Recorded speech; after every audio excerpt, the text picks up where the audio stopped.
আসসালামু আলাইকুম, কেমন আছেন সকলে? আজকে কিন্তু আপনাদের জন্য আমি নিয়ে এসেছি আরেকটি নতুন রেসিপি। এটি হলো কাঁকরোল ভাজি। খেতে যেমন মজা তেমনি কিন্তু পুষ্টিগুণে ভরপুর। তো চলুন আমরা চলে যাই রেসিপিতে। রেসিপিটা তো কিন্তু খুবই সহজ এবং একেবারেই ঝামেলাবিহীন, কিন্তু এটা খেতে কিন্তু অসাধারণ লাগে। আপনারা কিন্তু বাসায় ট্রাই করে দেখতে পারেন। এখানে আমি প্রথমে নিয়েছি কাঁকরোলগুলো ভালোভাবে স্লাইস করে কেটে নিয়েছি, দেখতেই পাচ্ছেন। এটা কিন্তু বেশ পাতলা করেছি। পুরো কাঁকরোলটা কিন্তু আমি মোটা বিচিগুলো ছাড়িয়ে নিয়েছি, এর ভিতরে যে দানাগুলো ছিল। আর এখানে আমি কিছুটা আলু কুচি করে নিয়েছি। ভাজির সাথে আলুটা কিন্তু বেশ ভালোই অ্যাডজাস্ট হয়, আমার তো খেতে খুবই ভালো লাগে। আর এখানে আমি নিয়েছি কিছুটা পেঁয়াজ কুচি, কাঁচামরিচ চিড়ে নিয়েছি আর কয়েকটা শুকনো মরিচ। এতে কিন্তু তেমন কোনো উপকরণের প্রয়োজন হয় না। তো প্রথমে এটি ফ্রাই প্যানে আমি রান্নার সাদা সয়াবিন তেলটা নিয়ে নিচ্ছি। তেলটা আমি ভালোভাবে গরম করে নেব। তেলটা কিন্তু গরম হয়ে এসছে। এই পর্যায়ে আমি শুকনো মরিচগুলো মাঝখান দিয়ে চিড়ে দিয়ে দিচ্ছি। এটা কিন্তু আমি 2 টুকরো করে নিয়েছি, চিড়িনি। আর দিয়ে দিয়েছি কিছুটা পরিমাণে আস্ত জিরা। ভাজিতে এইটা দিলে কিন্তু দারুণ একটা ফ্লেভার আসে, তো এটা দেওয়ার চেষ্টা সবসময় করবেন। এটা কিন্তু হালকা একটু নাড়াচাড়া করে আমি এখানে পেঁয়াজ কুচি এবং কাঁচামরিচ চেরাগুলো দিয়ে দিচ্ছি। ভালোভাবে নাড়াচাড়া করে নিচ্ছি আমি তেলের সাথে। এটা কিন্তু হালকা ব্রাউন কালার হওয়া পর্যন্ত আমি তেলের উপরে দিয়ে ভেজে নেব। কিছু সময় আমি নাড়াচাড়া করে নিচ্ছি, এটা তেলের সাথে ভেজে নিচ্ছি। এইটা কিন্তু আমার হালকা কালার এসে যাচ্ছে আস্তে আস্তে। এই যে হালকা ব্রাউন কালার চলে এসেছে।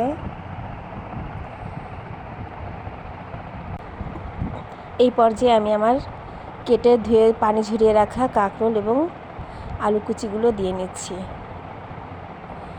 তো এটা আমার দেওয়া হয়ে গেছে। এবার আমি ভালোভাবে এটা মিশিয়ে নিচ্ছি। আলতোভাবে আমি ভালোভাবে মিশিয়ে নিচ্ছি, দেখতে পাচ্ছেন। ভাজা পেঁয়াজ মরিচের সাথে আমি এটা ভালোভাবে মিশিয়ে নিচ্ছি। এই পর্যায়ে এখানে আমি স্বাদ মতো লবণ এবং কিছুটা হলুদ অ্যাড করছি। এতে কিন্তু কোনো ঝামেলা নেই, এই দুইটা দিয়েই আমি আপাতত ভাজিটা করে নিচ্ছি। আধ পর্যায়ে যে আমি এতে শুধু ধনিয়া গুঁড়া ইউজ করব, আর কোনো মশলাই লাগবে না। লবণ এবং হলুদটা আমি ভালোভাবে মিশিয়ে নিচ্ছি পুরো ভাজিটার সাথে। কিছু সময় ঢাকনা চাপা দিয়ে রাখবো। ঢাকনা চাপা দিয়ে রাখলে কিন্তু এটা সেদ্ধ হতে সহজ হবে এবং এটা খেতে অনেক মজা লাগে।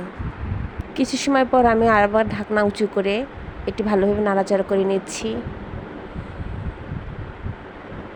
উপরের পাশ নিচে, নিচের পাশ উপরে, এইভাবে দিয়ে আমি এটা ভালোভাবে মিশিয়ে নিচ্ছি। কিছু সময় নাড়াচাড়া করে এটা আমি আবারও ঢাকনা চাপা দিয়ে ঢেকে রাখবো। ভাজিটা কিন্তু আমি প্রথম পর্যায়ে ঢাকনা চাপা দিয়েই আমি রাখবো, তারপরে আমি এটা এমনি আলতো হাতে নাড়াচাড়া করে ভেজে নেব। এই পর্যায়ে এখানে আমি আধা চামচ মতো ধনিয়া গুঁড়ো অ্যাড করব। এটা কিন্তু ভাজিটার এক্সট্রা একটা স্বাদ নিয়ে আসে, যেটা খুবই মজা লাগে। তো ভাজির ক্ষেত্রে এই ধনিয়া গুঁড়োটা অ্যাড করার চেষ্টা করবেন, বেশ টেস্ট আনে। ভালোভাবে আমি মিশিয়ে নিচ্ছি খুন্তির সাহায্যে।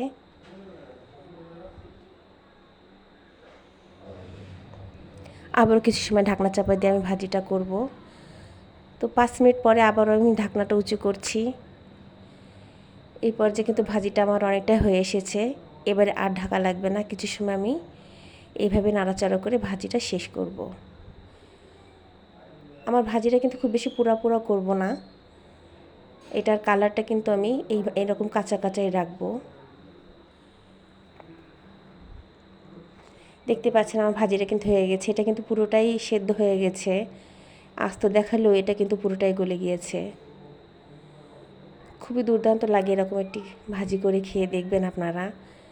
আর ভাজিটা যেহেতু আমি খুব বেশি কড়া করছি না, তো এর পুষ্টিগুলো কিন্তু অব্যাহত থাকে। ব্যাস, আমার কাঁকরোল ভাজিটা আমি পরিবেশন করে নিলাম। মাশাআল্লাহ, এর কালারটাও যেমন সুন্দর হয়েছে, খেতেও কিন্তু দুর্দান্ত হয়েছিল। আজকের শেয়ারটা এই পর্যন্ত। যদি আপনাদের ভালো লেগে থাকে লাইক দিয়ে পাশে থাকবেন প্লিজ। সকলে ভালো থাকবেন, সুস্থ থাকবেন এই কামনায় আজকে আল্লাহ হাফিজ। সকলের জন্য শুভকামনা রইল।